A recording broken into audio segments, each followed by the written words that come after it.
ગુજરાત અદ્ભુત ન્યૂઝ ગુજરાતી સાથે હું છું આપની સાથે પાયલ બામભણિયા। તો જોઈએ આજના મહત્વના સમાચાર।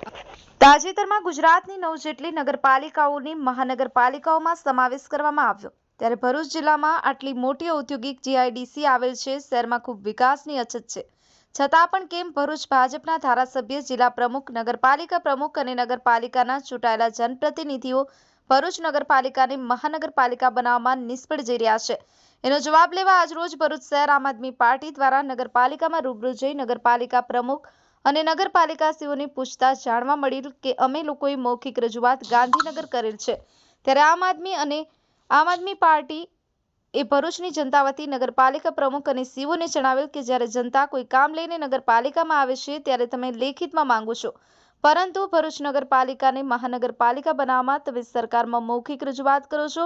અમને એમ લાગી રહ્યું છે કે ભરૂચ ભાજપના સંગઠન અને નગરપાલિકા પ્રમુખ જ ભરૂચને મહાનગરપાલિકા બનાવતા અટકાવી રહ્યા છે, ત્યારે મહાનગરપાલિકાના પ્રમુખે બાંહેધરી આપેલ છે કે હવે પછી જે લિસ્ટ આવશે તેમાં ભરૂચ મહાનગરપાલિકા બને એવા અમે પ્રયાસો કરીશું અને તમારી રજૂઆતને પણ અમે સરકાર સુધી પહોંચાડીશું। અઝર પઠાણ, ગુજરાત અદ્ભુત ન્યૂઝ ગુજરાતી, ભરૂચ। આપણી આસપાસ બનતી ઘટનાના સમાચાર જોવા માટે ગુજરાત અદ્ભુત ન્યૂઝ ગુજરાતીને લાઇક કરો, શેર કરો, ચેનલને સબસ્ક્રાઇબ કરો।